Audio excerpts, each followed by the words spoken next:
You know how we have different point of views when it comes to the origin of esports and gaming in Nigeria? Some said that it started in 2017, 2018.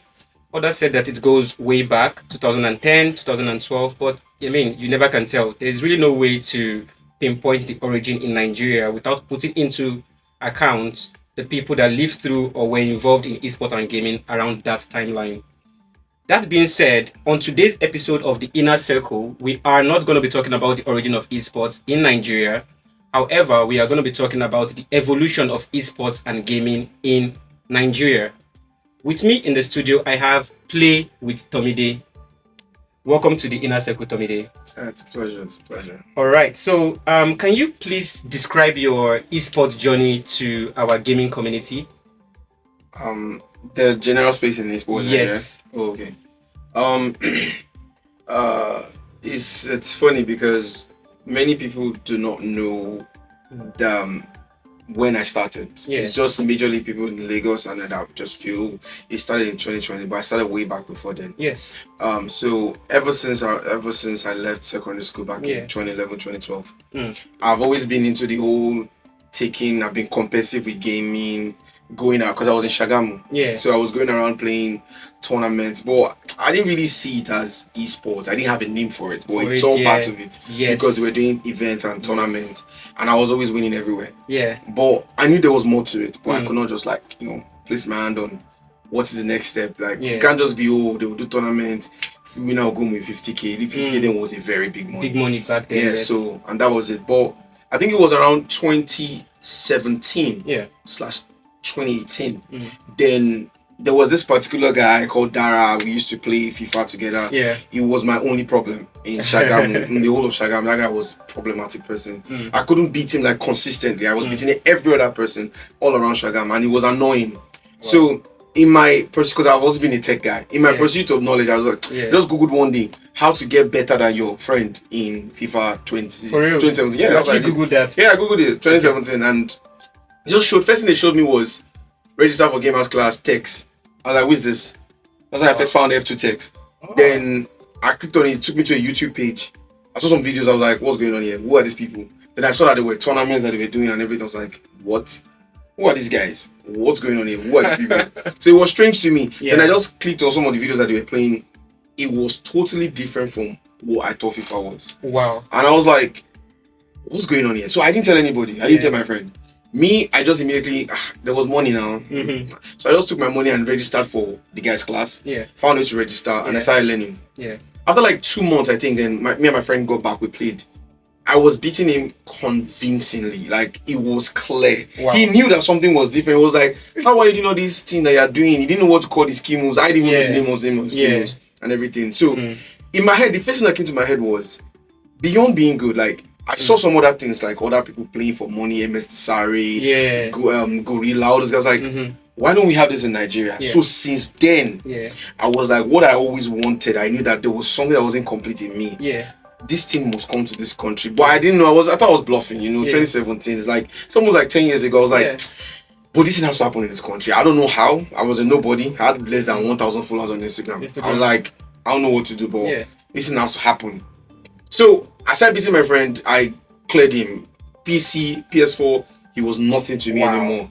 I was beating him anyhow to the point that, so there was this time I used to sell jewelries on the side too. So then a friend called me. Yeah. One of my friends that sell jewelries, he told me that if I can beat his own player, then he will agree that I'm the best he has ever seen. So I was like, who's the person? And I said one of his guys, I should come to the house in Festac. I went there. I didn't even train before I went.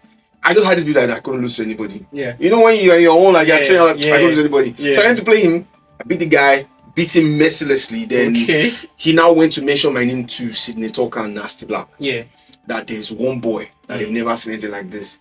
So they now said, if I can beat their own best player, which was Dave Droid, that they would agree and they would do whatever I do. Bet, I think it was 1 million. 1 million, I think I saw that online. It was 1 million, yeah. So I went there, I beat the Dave Droid guy. So they were about to pay me the money. And I was like, bro, I don't need your money, keep your money. What I need is continuity in business. Yeah. Go to your story and post that Play with Tomide does gamers class and stuff like that. Wow. In my own little knowledge, let me now start creating content. So I used to call myself Gamer or something before. Then Nancy Black just looked at me and said, "This name is not good, bro. Just change the name." I said, "What name would I use?" So use play with Tomide. That's it. As casual as it was. That's how playing. That's how play came about. I was nasty. Wow. He just said, "Just use play with Tomide." I was like, "Play with Tomide." Okay, let me use it. Let's change it. When I used the name, nobody was in it. No, there was no play with anywhere on Instagram. There was nothing I play with. It was just me. Wow. So I got the name. Then I started creating content. Yeah. CD posted me. It was back to back. Yeah. Then I was doing some content, but it wasn't engaging. Yeah. I realized that Nigerians are funny. Yeah. The ecosystem. Nigerians like banter.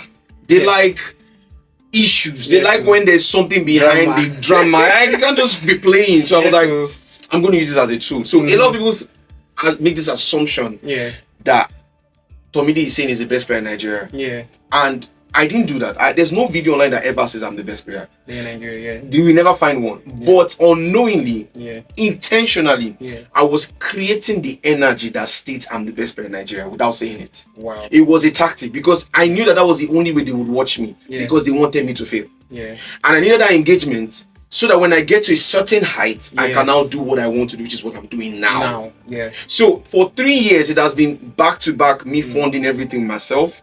I've made a lot of friends along the way. So when I was doing content for gaming, there was nobody.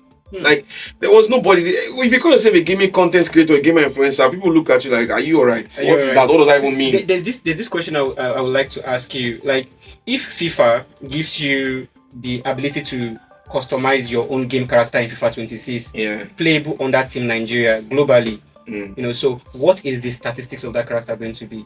I've seen Ronaldo start too, so I don't know if it's going to be higher than personally of all the Nigerian players. I don't know why, but I kind of like Boniface. I don't know why I like that guy. Like, I just feel his energy. He's funny. He's calm. He looks like someone that is approachable. I know I'll say end up playing him when I'm good to beat him anyways, but I just feel like I'll pick Boniface if I'm to pick. Me personally, I'll pick Boniface. And I'll give him pace. He's not really fast. I'll give him like 85 pace. He's not really fast because I watch him. Okay, so you pick Boniface as the character for FIFA to upload on their upcoming game. Definitely. Not yourself. Not myself. I'll pick Boniface. Okay. I'll pick Boniface. I'll pick him 85 pace. 85 pace. Okay. I'll pick passing. I'll give him about 90. 90? Yeah. Okay. Shooting, that guy scores anything, man. I'll give him like 96 shooting. 96 Boniface shooting. is good. It's just because I just feel like he's taking it to football. That guy is good. He's good. And then I'll give him defense. He's not really defensive. The guy 40. Yeah. And then maybe what's the last one? Defense, pace. Yeah. Stamina. Yes. That guy's strong for days, man. I'll give him 95. 95 stamina. Damn. I don't think I'll body Boniface off the ball. Have you seen that guy stand beside Frimpong? Bruh. That guy looked like a giant beside Frimpong. I was like, what is this guy? Nice. Nah, so Boniface, I'll pick him. I'll pick Boniface. Okay, now let's talk about the evolution now proper, like where we are right now.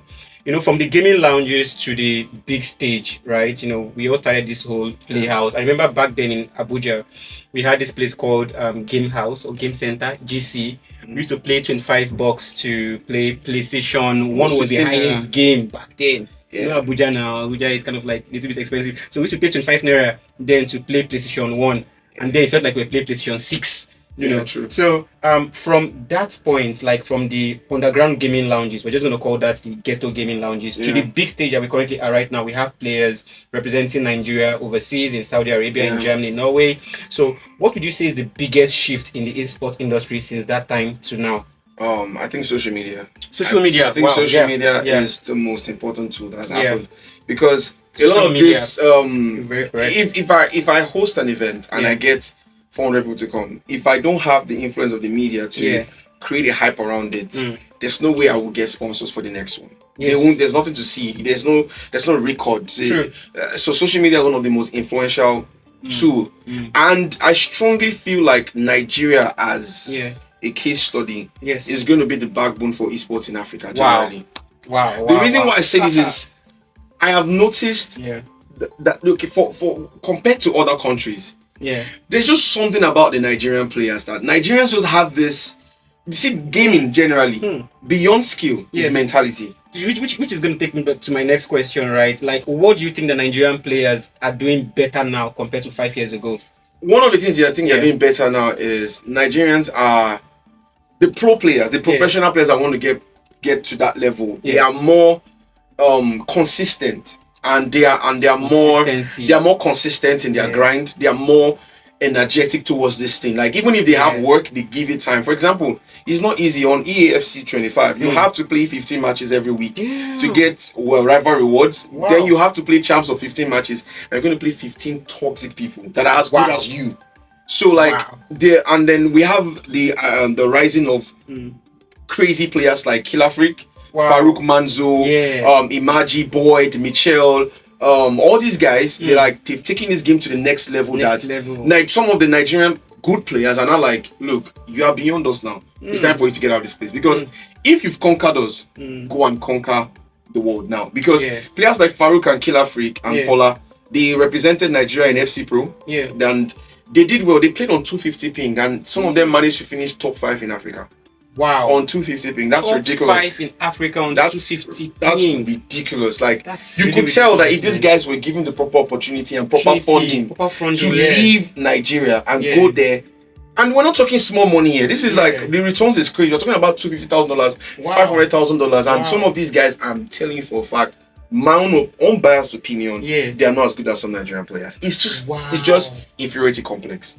I hosted Nigeria versus Ivory Coast recently. And first of all, I wanted to cancel the event because the funding I needed for that event, nobody was willing to drop it. Nobody believes in you, because it's not a non-profit organization. I wasn't trying to make any profit. I just wanted to put Nigeria on the map. And I knew that one of the ways to do this is to do inter-nation tournaments.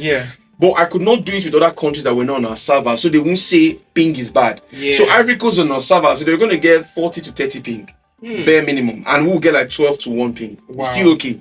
So we did the tournament, and I had to fund it with my own self. I needed just, I think, about 3.8 million. Message different people, nobody would just drop money. I wanted to cancel it, but now I'm also backed up spiritually. I'm a Christian, but I prayed about it. I was like, God, I'm not doing this thing, because I cannot keep funding this every time myself. And then when it now gets big, they'll not say, so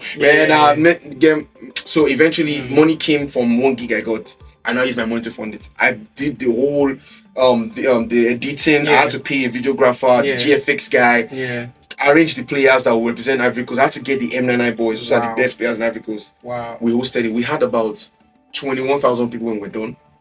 21,000 people? Yes. We had about 700 people standard on the live at some point, which was the highest EAFC has seen in this country. Online tournament. That's the highest. That's the highest we've seen. To the point that the people that represented Nigeria were so entertaining. Farouk, Killer Freak, Imagine, Moose, these guys were showing that there were random people on the stream that did not know that there was anything like EAFC like this going on in Nigeria. That they were telling the players that represented Nigeria to send their account number. I know at least I saw at the minimum, I don't know how much if it went further than that, but I saw at least 350,000 on Killer Freak's account transfer. Just from that live alone, like it represented us well, because we won Ivory Coast. Beat them well, like proper spanking. And we've conquered Ivory Coast. I did Ghana last year. We beat Ghana. We've beaten Ivory Coast. Now it's Senegal, because Senegal is one of the esports teams that are very strong in Nigeria. And I'm very sure we'll beat them too. On EAFC? Yeah, we will. We have the players to beat them. We have the Arsenal to beat them. So if we can conquer that, my goal has always been to, when we do that, I have the resume for the numbers. Now take it to certain brands and look at this. It's time to get these players, at least 2, out of this country. Let's get them out of this country. I like that. Let's get them out of this place. So your goal is to look out for the players. To look out for the players. I'm not. If I was really in it for me, first off, I would not be mentioning these players on my platform. Never. I will never do that. 2, I will not be pouring my money into it this way. It's dumb. It's like the other ways. The truth is, in Nigeria, whoever you mention is the best. It's the best. It's the best. If they don't know you, they don't know you. There's nothing like I'm better than him. That's your pocket, That's your pocket, bro. It's me they know on the media, bro. Exactly. I'm the best. I'm the best. But when they ask me on media, like, is Killer Freak better than you? I say without shame, yes, he is. He is. I don't really give a crap about who is better. My goal is to bring that economical value to these youths that have given this game so much time. Because why should they be giving a Neymar Jr.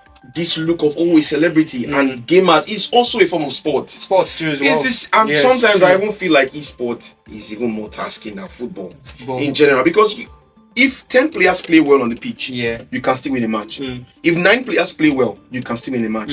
If you don't play well, your country is losing. Because it's one person for a team now, isn't it? Yes. So if, let's say, Kid Africa and Farouk go to represent Nigeria in E-Prime or something.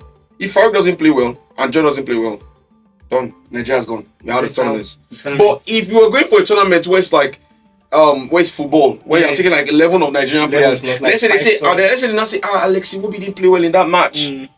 But Nigeria still won. It doesn't matter. It doesn't really matter. He will wear the medal. Wow. He will get the trophy. Yeah. It will be in his cabinet. Yeah. That Nigeria won an event. Awesome. That's the difference between those kind of sports and esports. I genuinely had that bias that eventually, and I said this back in 2020, esports is going to be, if not number one, the biggest economical factor in the world. It already is. Yeah. It already is. Because when I said it in 2020, they said I was bluffing. Yeah. I said because you look at this generation, they're too addicted to phones. Yeah. Nobody wants to sit down and watch TV anymore. It's stressful. Like phone, laptop, PC, console, that's it. So now that gaming has surpassed both movie and music, GDP combined. Yeah. You can already tell, and this is incubation really amazing period. That's GDP combined. The money has never toggled me off my feet and say, oh, now the money is coming into me. I've never shifted from my goal. It's still the same. So on a scale of we are hustling to we're outside. Yeah. Where would you place Nigerian esports right now? Do you think Nigerian esports is outside? We are doing a lot, or do you think we're still hustling? Let me be honest. Please be very honest too. We're still hustling. Like when you look at our outside, we talk about tournaments that we are saying that we're outside. Have you been to Saudi Arabia before? Have you seen what they do in their esports? Now, genuinely, I'm not joking. Like, I had to tell my ad guy. Like, I told him to pause on the ads. Like, because now I've been focusing on my people that are signed to me, like Killer Freak, my friends. I'm like, now I want to focus on my brand. I was like, I want to focus on new style of content, EAFC and other games. But the algorithm I want is I want my videos to be pushed to Saudi Arabia. I'm not joking because the way those guys take esports is different from the way we take esports. The content you post, like you are seeing that many Nigerians like blogs and not. If it is them, you don't need to have 100,000 followers. Just have 20,000 followers and watch the kind of deal they'll bring to you. That Alpha, just come. We need you to help us post this and watch the way they treat their influencers. How many followers does MS have? Watch these guys. And these guys, their esports, they spend in millions of dollars. Now, I'm not going to excuse the fact and say that, oh, I don't want economic value for myself. So I'm a human being. I want growth. You need money for growth at the same time. But when you look at the win for win, you can tell that sometimes a prophet is not without honor. You might need to get your algorithm away from Nigeria first, so that when they respect you outside, you will see that. Look at Rema now. Let's look at Rema as a case study. Nigerians did not really give him the value when he was still here like that. But now that he has conquered the world, now you see Nigerians say he's our own, he's a biggie boy. You never said that at the beginning, bro. We never did that. So that's exactly what I'm trying to do now. Like, okay, I'm still gonna do my content that is Nigeria related, but I want to push it to that region, Saudi Arabia, the Indians. That's where I want to go into. Lovely. I want to start giving caption of that audience is massive. 3 different kind of captions. One English, one Saudi Arabia, one Indian. One time. No joke, too. That's exactly what I do now. Because English, Arabic, and Hindi. They are the ones that we come and now come and help us here. Yes, it's the truth. So that's it. All right. So let's just talk about the challenges and let's look a little bit into the future of esports in Nigeria. What do you think? You mentioned about Nigeria being the powerhouse of esports in Africa.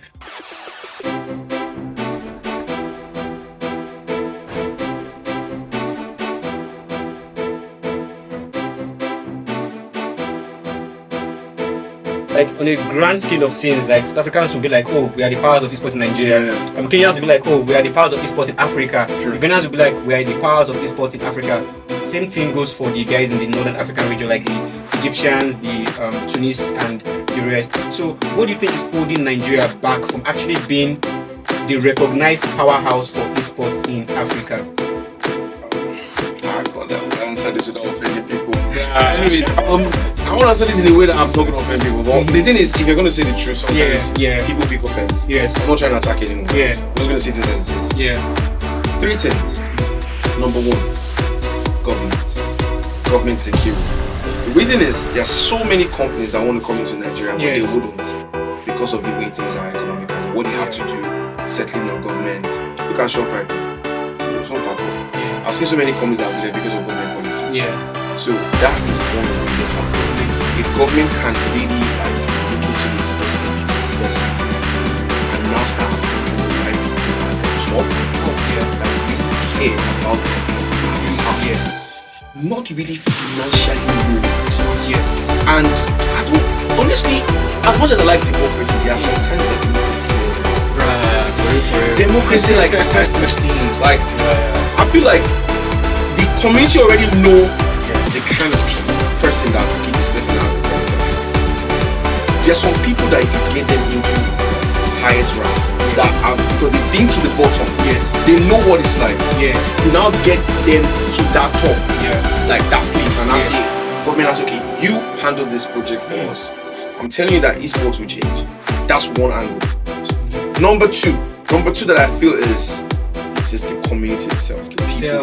There's a reorientation that needs to be said to this esports community. For example, when I said I wanted to host Nigeria, I approached someone from I didn't even know who he was. I just saw him. I was like, please, I was mentioning people that I know that were popular in this community. And there was a way he did Oya to me, like, okay, I'll tell my people will come and support you and everything. I messaged other esports communities. The person never replied my message. In mind, I'm like, what's this segregation between these new Nigerians that you guys feel once someone needs your help in the esports scene, it's like he's trying to take away the thing from you. It's like there's this vainglory, like I want to be the one doing everything. And I'm like, if that was the case when I started doing content before all of you, and I've been doing Call of Duty, FIFA, everything together. But I'm not interested in all this rap pursuit. That's why on my page I literally left number one gamer influencer. Many people think the number one gamer influencer means I'm the most important. But I've never really explained the reason, and I was like, I'm not going to because I don't owe you an explanation. But for the sake of this interview, I'll tell you. The idea of the number one gaming influencer is not the most important. It's the number one breakout. I was the best breakout. Many people were trying to influence, but they did not break out. You can't say just because you were playing ball in on the field makes you a professional footballer. You are not. Until you break out and you get signing into some kind of sport team or whatever, then you become a professional footballer. You are not a professional footballer. There's a difference. You can't say because you were streaming PES back in the days you were an influencer. You were not. You were just playing game online. That is it. You are not influencing nothing. The first breakout influencer was me, and that's not pride, that's facts. There's resume to back this up. The first ever deal I signed with a company, I signed it for free. I didn't collect a dime. I was ready to put my life on the line. I was funding everything myself. So this is not me trying to blow my own and say, oh, it's not because they gave you money. They didn't give me jack. I did it myself. I was funding it myself. It was all me. My studio equipment was all me. Facts as it is. So I'm like, the idea of the number one gamer influencer is I am the first breakout. Call it I was lucky, that's your business. Call it I was favored, that's your business. If I was not consistent, I would have faded off. Consistency. Because it is one thing for someone popular to put you out there, it's one thing to maintain that place. If not, people will forget you. So that's why I was like, that's the idea of the whole number one gamer influencer. Now back to the first one, I said the orientation of the community. Number one was government. Number two is the orientation of the community itself, the people. The influencers are not united. Number one, there's this beef or needing beef going on. That's their business. There's this I want to be number one. That's their business. Also, that's their business. There's this I'm not gonna like your content, or people, the idea of trying to use controversy to get fame. It's not my business. In fact, when one tried to do one, I was like, bro, keep my name off your mouth, please. I don't want those kind of clout. I beg, please just leave me. Someone said that, but can't you see that you've not really been pushing further in followers? I said, let me tell you something. The biggest mistake you can make in life is to assume that just because you are not seeing my growth online means I'm not connecting offline. You see, the race is not for the swift. The foundation sometimes can be rocky. You might leave it for a long time to dry. So when it's time for you to take off, it will be beyond your imagination. You'll be wondering, how did this guy grow so fast? Like, what's going on? Like, this guy was redundant for a while. I'm not redundant. I didn't have Killer Freak with me last year, January. He's with me now. Killer Freak is one of the best players in Nigeria. Anywhere he goes, I go. I'm his manager. I have that kid for the next 3-4 years. Anything he goes, he goes. All the biggest tournaments in EFC has won. I've been there. Damn. I own a percentage share. I know the amount of international companies that are coming. So my importance and relevance in that angle will always be there. I'm still connecting different angles. So you might not see the growth yet. Relax. Yeah. I'm not in the same race with you. Calm down. We'll get there. We'll get there. My own is let the youth first get what they want. What they want. And let me by mistake, just by mistake, get to a position where I can be influential or finance and help people at the sports level. Yeah. You will now know if at all at that level when I was down and flat, if I learned anything or not. Exactly. I did learn. So, and the most important thing, which is the most important, number one, it is the current people that are at the top of esports. They are the issues. I'm not gonna name names. But they're the ones. That's just it. Like they're the ones. I really appreciate your honesty. These are the ones. I'm not gonna mention names. Yeah, no, it's fine. The current, like I'm saying it with my full chest. Yeah. The current people at the top of esports in Nigeria are the major problem of the redundancy of esports in Nigeria. So that brings me to my next question. If you have a magic button to fix one thing in esports in Nigeria, what would that thing be? Just one thing that you know that if you fix this, at least you might be close to being the esports powerhouse for Africa. So what is that one thing gonna be? See, they say to kill a snake, what do you do? What do you do to kill a snake? You cut the head of the snake. Cut the head off. To also control a snake, what do? You hold the head of the snake. If you can get me in the room. Yeah. Now, I don't want to be the one. Yeah. I'm just in myself as a third party. Third party, yeah. I don't care who it is. If you can get someone with a heart in the room and get him in the same conversation with either the Ministry of Works or at worst President Tinubu himself. Yeah. Sir, we need to see. So let's talk. The founder of Google was exactly in the country like 2 days ago, yesterday. If this, I'm very sure those people, all these Sukebe, if they know there is something like this going on, they don't know. They don't know. If they know, they don't know. I'm sure that they will put their influence to it. They'll put their finance into it. If you can get that kind of person in the room directly and cut all this all this bureaucracy and help me get it, because that person you are sending there, he's only there for himself. As I told my friend something, he said that he tried to do something recently. He was shocked that his friends did not help him. I said, let me tell you something I've learned. It's not that people don't want you to grow. It's that people don't want you to grow beyond them. Beyond them. So it's not that they don't want you to meet that person, the president, or the person that will help the esports. It's that they want the growth of the esports, but they want to be the one at the center of it. And if they know that you have the heart, you have the mouth, you have the resume, you have the length of time, because you are younger, you get, they will not want you there. But what they will do is that they will try to make it look like they care for you. Somehow put you under their wing. So that when it's time for you to now meet that person, you will always still be under them. And that way you cannot walk freely. You can't walk freely. True. That's why I have picked up some couple of friends along the way that they've said so many things about this or that. I've come to realize that if we're going to start throwing stones, make sure you're not living in a glass house. Everybody has one mistake we've made or the other. In this sports scene. True. That's why I don't judge by that. I judge by what you are doing right now. So I have people in my corner. I don't want to mention names that I go and talk to them like, sir, look at this, look at this, look at this, look at this. I trust your job. What should I do? What should I do? What's up? It doesn't mean everything they say I will do. I still like vet it with my own brain, common sense, and prayers. But at the end of the day, if you can break that barrier and get us to the highest chamber possible and say, sir, look at what is going on this point, look at what we've done. You'll be amazed by how President Tinubu would help the esports in Nigeria. They don't know what's going on. I'm very sure he doesn't know what's going on. I'm very sure he doesn't know what's going on. I'm very sure he doesn't know what's going on. So that's my own. I could be wrong, but in my own length of time in esports scene, I feel like if you can correct these three things. Wow.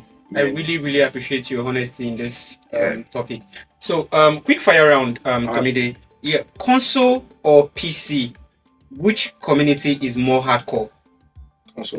Console community.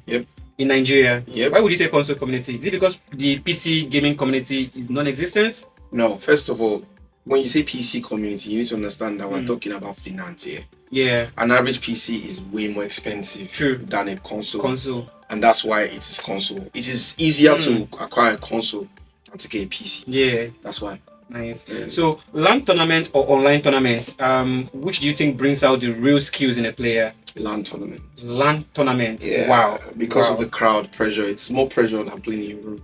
Yeah. So, I think you've talked about this too as well. This is the second to the last question. So, if you are to set up like an all-star Nigerian EA FC team, who are the people that are going to make the cuts? Who are the players that are going to make the cuts? 11? Let's mention 11 players. Let's go 11. Number 1, Killer Freak. Killer Freak, number 1. Killer Freak, number 1. Okay. Number 2, Farouk Man. Farouk, number 2. In fact, it's not even number 1. I have number 1, but they're in brackets. Yeah. So there's no like number. So I'll go to number 4. There's number 1 and then there's number 4. Number 4. Okay. I can't put them 2, 3 because they're all on the same level. Yeah. You understand? So Yeah. number 1, yeah, in brackets, Killer Freak, Farouk, and Fola. nice. Brackets. Then let's go to number 4. There's them and then there are other people. Other people. Exactly. Those 3 first. Now we need how many left? We have about we have 9. Yeah, 9. We have 9 left. Yeah. Now Boyd. Yeah. Boyd. Boyd. Yeah. Mitch. Mitch. Mitchell. That's 7. Yeah. That's 5. 5. Yeah. Good. Rufai. 6. Rhymes. 7. That's 7. Yeah. Kenny. Okay. That's 8. Let me see. You guys are probably hearing some of these players' name for the first time. Those guys are not normal people. They are Bruh, cracked. can you imagine cracked people that some people have not heard about? You are hearing them There's Kenny, here and on the then show. there's in Nigeria, Yeah. there's Jesus. Where did I try Imaji? There's Imaji. There's Imaji. There's and 2 more. Yeah. I'm trying to put them in right out. 2 more. Imaji even comes before some of them, but them not putting it arithmetically. Yeah. 2 more. We have Hanif. Hanif, I've played Hanif, he's quite good. Wow, he's Nigerian. Hanif. Wow. Hanif is quite good. Hanif, and the last but not the least, I'll give it to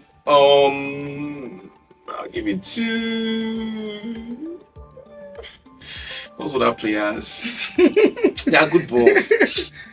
They're all like same level. Okay. So just those 10. Just those 10. So that's not bad. Having 10 out of 11, you know, I mean, these are pro players, professional players in the highest level. So one question again, if you are to describe the Nigerian gaming community with just one word, it can be resilience, it can be stubborn, it can be dramatic. What's that one word you can use to describe the Nigerian gaming community? Drama. It's just drama, man. Drama. Wow. They don't have direction, just drama. Tournament drama. Drama. It's just drama. It's just drama to me, man. All right. So this is the final question for the day, and I think it's a very, very sensitive question too, and also technically a personal question. What's the one thing you think being a gamer has taught you about life? So what's the one thing being a gamer has taught you about life? One thing I've learned about gaming has taught me about life is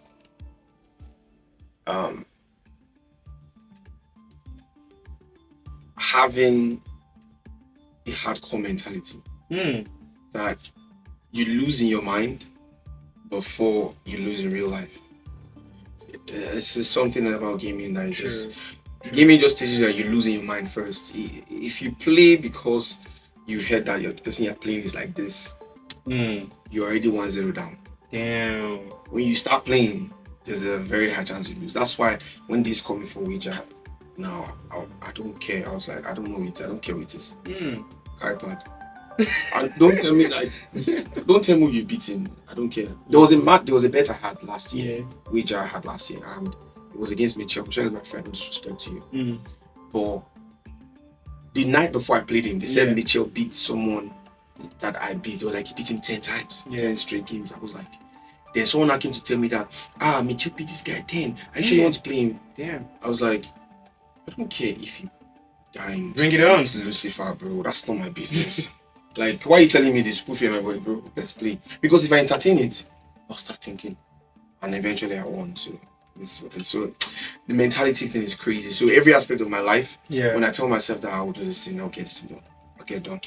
I'm not going to back down now. I'm not going to So disconnect. where can people follow your journey? Like on Instagram, on TikTok? Are you more active on Instagram, on TikTok, on X or Facebook? Currently, I'm very Yeah. active on Instagram and TikTok. Instagram and TikTok. What's your Yeah. handle on Instagram? Play with Tommy Day. Play with All Tommy my Day. socials, my handles play with Tommy Play Day. with Even on Tommy Day. Twitch. Twitch. Play with Tommy Day Tommy all together. Day, yeah. Play then WITH then Yeah. TOMIDE. Play with Tommy With Day Tommy all Day. together. On TikTok, Twitch, Instagram, Facebook, X, everywhere. Play with Tommy Day. I don't change it. That's it. Yeah. So if you could give, this is the final question. If you could give one advice to an upcoming gamer looking to become a professional player, what would that advice be? Can I give two? Okay, two advice. One, in the journey of becoming a professional player, yeah, be ready to lose. Don't take losing as a bad thing. You will lose. Because to get good, you have to play with players better than you. Yeah. You will lose. Yeah, I can see the passion about that loss. Flog your head waiting no good. They literally have to flog your head waiting no good for you to get to that point. I'm dead ass. You're gonna lose. No. I've been there. You will. Oh Jesus. One no. Yeah. They will beat you. You gotta lose. That's number one. And number two. Yeah. Let me not lie to you. Just gonna be honest with you. It's not gonna be easy. It's going to be hard. The reason why it's going to be hard is life is garbage in, garbage out. Some people have paid their dues. Some people growing up, they sacrifice going to school for gaming. So they already have this foundational knowledge about the game that you don't have. You want to start now. Yeah. You can't skip experience. It's gonna be hard. You can't skip experience. So just give yourself time. You get there, or give yourself time. And fraternize yourself with the players that are good. In all that you do, though it may cost you all that you have, get understanding. Roll with those players. Start to think how they think. Yeah. We notice the top players in Nigeria don't make mouth. You won't see them come online and say, I'll give you to go side. Stop all those things. one key rule that shows me you are not good is once I see you bragging, I'll give you to go side. You're not good. Good players don't talk. Because they are more conscious about what is giving you confidence to think you can beat me than saying I will beat you. They don't care about you. What they are thinking is different. I think about the skill move they just learned this morning, how this can be in their brain. You are thinking how you beat him. You can't even win, first of all. But so you might need to give just one thing is time. Time is a key component to that thing you want to achieve. You need to give yourself time. You need to give yourself time, man. Wow. You need time. So if you want to get it, you may get it. And last but not the least, it may sound hard, but being a professional player is not for everybody. It's not for everybody, man. Sometimes the advice you need is not the one you get. It's not for everybody. It's not for everybody. You might just have to be a professional teacher in the game. You don't need to be good in the game to know how to teach the game. Facts. You can get outstanding knowledge about the game, but your hands may betray you. Yeah. Your reflexes may not be as sharp as the other player. Sometimes the difference between a player and another player is not that I can't do what you're doing. It's the speed time. 0.2 seconds, 0.5 seconds. Yeah. That might be the speed that's what wins the game. So sometimes you might just have to tilt and focus on teaching and find a way to start getting compensated for teaching. Because now they're not allowing coaches in LAN events. So you might want to really study on that. Go and read online how to become a better esports coach. Get news and get knowledge about it, and then monetize yourself, brand yourself. You have officially entered the inner circle. Thank you for being a part of the show. Yeah.